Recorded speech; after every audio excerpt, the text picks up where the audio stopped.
At 7:53 local time, over central Tehran, 8 GBU-39s were already in the air. Then the first impact hit. A rooftop antenna array vanished in a flash. Less than 4 seconds later, a second blast tore into the control section. By the time the third and fourth explosions punched through the server level, one of the most sensitive IRGC command compounds in the city was collapsing from the top down. And this is what makes the story insane. Less than 20 minutes earlier, the strike package had already lost half its aircraft. A hidden Khordad 15 battery was hunting in silence. The two remaining F-35Es were flying with barely 8 bombs left to finish a mission that had been built around 16. This was not a loud attack, it was a surgical one. And if you want more stories like this, sharp, detailed, and broken down step by step, hit subscribe, turn on the bell, and let's get into it. At 7:38 local time, 4 F-35s tore off the runway at Ramon Air Base and climbed east in a tight, disciplined stream. Call signs Venom 1 through Venom 4. Their target was not a runway, not a fuel depot, not a missile launcher parked in the open. It was the IRGC space headquarters in Tehran, a hardened multi-building compound tied to rooftop antenna arrays, encrypted control rooms, and the ground infrastructure feeding data into Iran's wider missile network. 16 GBU-39s had been loaded for the job. 4 aircraft, 4 bombs each. Enough to break the compound in layers if everything stayed on schedule. Everything about the package was built around that word, schedule. Over western Iran, the first warning came as a radar burst so short it felt almost accidental. A sharp pulse, then nothing. Roughly 41 kilometers later, another burst arrived from a different bearing. Someone below was not trying to hold the formation. They were passing it down the line like a whisper. Then the mission started to bend. Venom 3's helmet display flashed amber as turbine inlet temperature pushed past limit. The Pratt and Whitney F-135, the only engine keeping that jet alive, automatically pulled back power by nearly 13% to protect the blades. Over home territory, that means maintenance crews and paperwork. Over Iran, it means a pilot calculating how far he is from becoming a parachute over hostile ground. Venom lead made the decision in seconds. Venom 3 was out. Venom 4 would escort him back. 2 jets peeled away. 2 kept going. In less than half a minute, the strike package lost half its aircraft, half its bombs, half its margin, and the distance to Tehran kept shrinking anyway. At 7:46 local time, with Venom 3 already peeling away and Venom 4 locked to his wing, the strike package stopped being a formation and became a countdown. A vicious one. 16 GBU-39s had become 8. 4 aircraft had become 2. And a target package built to be dismantled in layers now had to be reduced, ranked, and rewritten in the span of a few breathing cycles. Inside Venom 1 and Venom 2, the weapons officers were no longer looking at buildings. They were looking at survival math. Rooftop antenna arrays first, main control room second, server level third. Anything outside those 3 dropped off the board.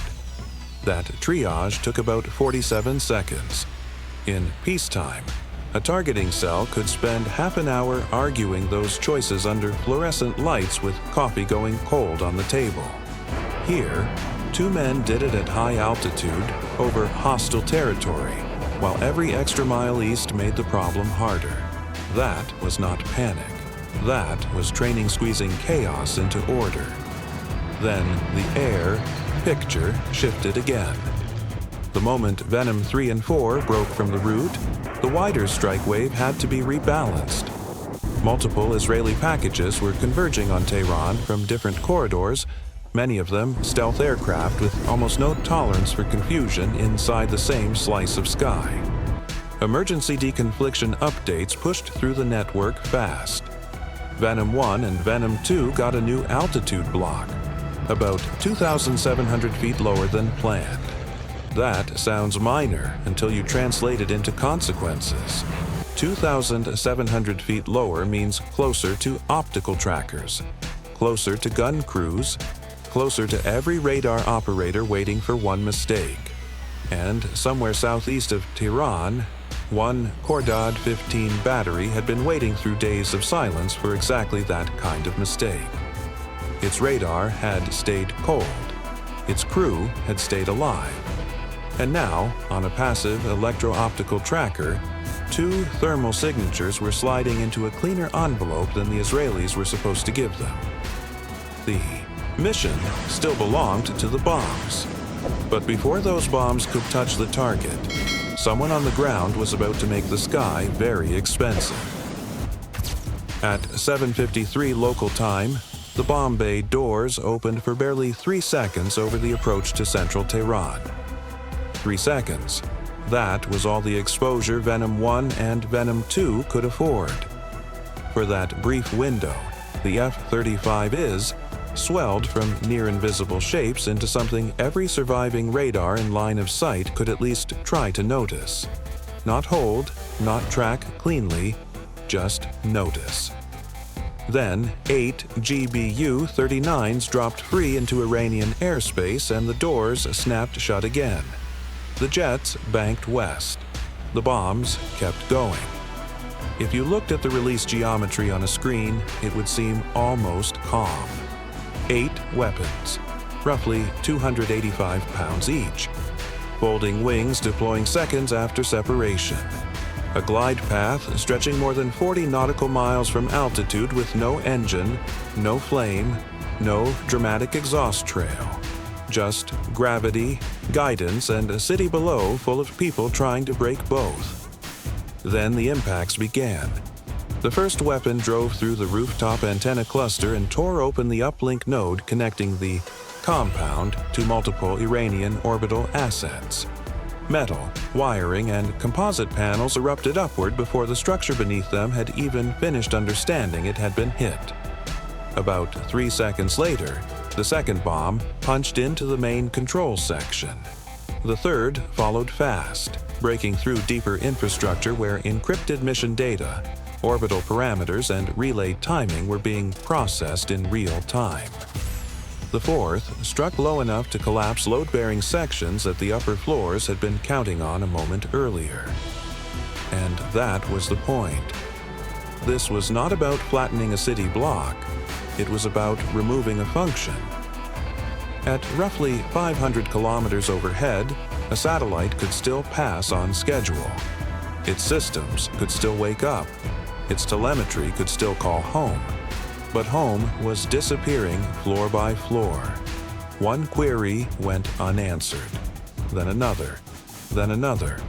What had been a working command relationship less than 15 seconds earlier was now rubble, dust, fractured concrete, and silent dishes pointed at nothing. Israel did not need to touch the satellites themselves. It only had to erase the address they were built to trust. But those 8 bombs had not fallen through empty air. Every second of that glide had been contested. And southeast of the city, the battery that had stayed quiet for days was finally about to reveal why it had survived longer than the rest. At 7:49 local time, southeast of Tehran, the Khordad 15 battery stopped being a rumor and became a participant. For days, its commander had watched other systems die for the same mistake. A radar comes on. An emission spikes across the spectrum. An AGM-88 harm is already on the way before the crew has even finished believing they still have time. He had counted those lessons one by one. Bavar, 373 batteries that radiated and vanished. Crews that got maybe 80 seconds of relevance before becoming scrap. Operators who fought bravely and still lost because modern anti-radiation missiles do not negotiate. So he stayed cold. No full-power search pattern. No proud radar sweep across the horizon. Just patience. Just discipline. Just an electro-optical tracker staring into the upper atmosphere for heat instead of reflections. And now, thanks to the altitude shift forced on Venom 1 and Venom 2, patience was finally paying rent. 2 thermal signatures. Lower than planned. Cleaner than before. Roughly 35 kilometers out and sliding northwest. An F-35I at military power does not become invisible to physics. Its radar signature may shrink to almost nothing, but exhaust is exhaust. Against thin morning air, the heat bloom was enough for a passive tracker to hold the shape of the problem, even when the radar could not. The commander gave the order. A short burst first. The Nahum 804 lit for about 3 seconds. Not a search, not a sustained lock. Just a hard pulse to sharpen range and bearing before disappearing again. That was the trick. Emit too briefly for a clean shot at him, long enough to sharpen the shot he wanted. On paper, the radar could reach out to around 150 kilometers against conventional fighters. Against stealth, reality was crueler. Fragmented returns, weak confidence, ghosts that flickered at the edge of being real. But those 3 seconds still mattered, because on board Venom 1, the AN/ASQ-239 Barracuda had already heard enough. More than 30 antennas spread. Across the F-35I's skin were listening across multiple bands at once, sorting through the electromagnetic noise the way a musician can still hear one wrong note inside a full orchestra. In those few seconds, the system classified the emitter, geolocated the battery, and told the Israelis not just where it was, but what family of threat it belonged to. Khordad 15, Siyad 3, southeast of the city. The Iranian commander had solved one problem and created another. He knew the contacts were there. The Israelis now knew exactly who was hunting them. Then the geometry tightened. The thermals drifted through 33 kilometers, then 32, then 31. Every kilometer closer improved his chance of building a firing solution. It also shortened the time an incoming harm would need to erase him. He could feel both clocks moving at once, one toward a shot, one toward death.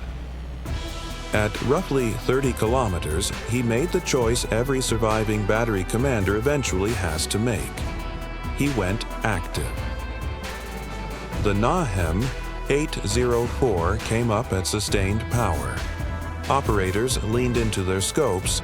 The missile crew stood at the Siyad 3 canisters with ignition circuits armed.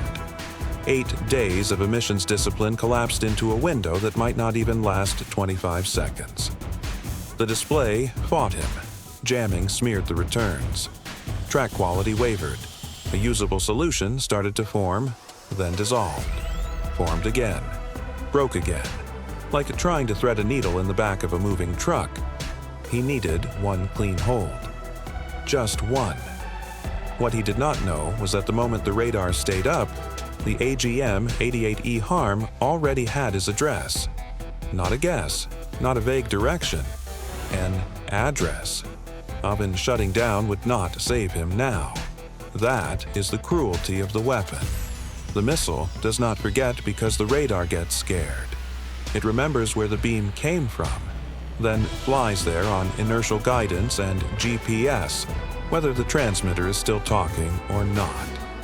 Somewhere below the radar horizon, moving at over Mach 2, the harm was already climbing into its final geometry. The commander was still fighting for a firing solution. The missile was no longer fighting for anything. It was arriving. At 7:54 local time, with the Khordad 15 battery already breaking apart behind them, Venom 1 and Venom 2 still had one problem left. Actually, several. The radar threat was dying. The city was not. Below them, Tehran was throwing up everything it still had. Zu-23-2 autocannons, heavy machine guns, tracer streams from rooftops, intersections, parking lots, and half-hidden firing points between buildings. None of it was elegant. None of it was networked in any meaningful way. But volume has its own logic, and a 23mm shell does not need sophistication to ruin a cockpit. It just needs the same cubic meter of air. The F-35I's distributed aperture system was painting the night in layers. 6 infrared cameras stitched together a full sphere around the airframe. Every red arc and thermal bloom poured straight onto the pilot's visor. The picture looked less like air defense and more like a city trying to punch holes in the sky with sparks. Most of that fire could not reliably reach the jets at their exact profile. That was not the comforting part. The dangerous part was randomness. Hundreds of rounds per minute climbing through intersecting angles. A ceiling of maybe 2,400 to 2,700 meters for some guns. Lower for others.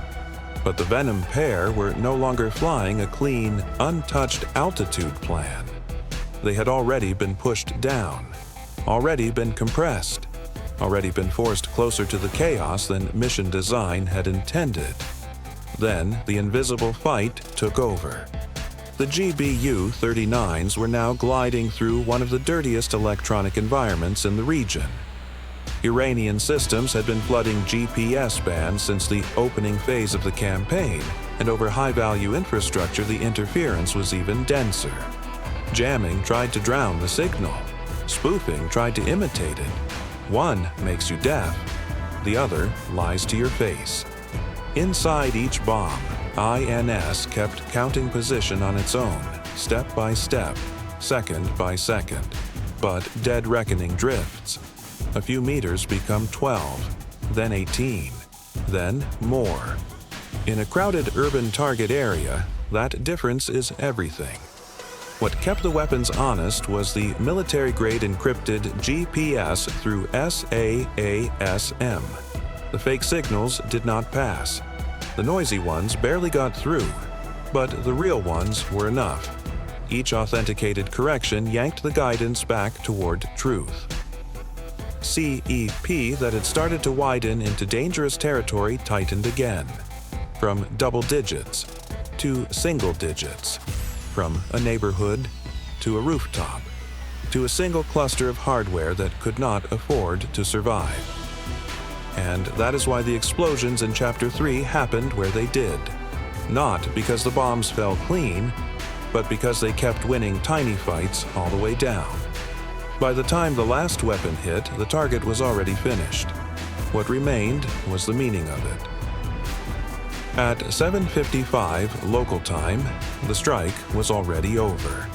Not in the loud, cinematic way people usually imagine. Not with endless fireballs. Not with the skyline disappearing under smoke. It ended in silence. A few collapsed sections. A few dead antennas. A few control rooms turned into broken concrete and twisted metal. And yet the effect reached far beyond the blast radius. That is what makes this operation so striking. It was not designed to destroy the most things. It was designed to break the most important thing. A command relationship. A chain of trust. A system that depended on one ground address staying alive long enough to keep talking to the machines above it. Less than 18 minutes earlier, the mission had already started to come apart. One F-35I lost thrust margin. One escort had to turn back. 8 bombs disappeared from the plan. A lower altitude block exposed the remaining pair to a Khordad 15 that had survived by staying quiet longer than everyone else. And still the outcome held. Personally, I think that is the real story here. Not just stealth, not just speed, not just precision. It is the way modern air warfare compresses everything into timing. A 3-second radar burst, a 25-second decision window, a 12-second terminal glide, A few seconds of bad geometry deciding whether a battery gets a shot or becomes wreckage. The margin between success and failure is no longer measured in hours. Sometimes it is measured in heartbeats. And that is why this strike feels bigger than the number of bombs dropped. It showed that in a networked war, destroying the nerve center can matter more than destroying the limbs. You do not always need to reach the satellite. Sometimes you only need to erase the place the satellite calls home. But that is just my view. What do you think was the decisive factor in this mission?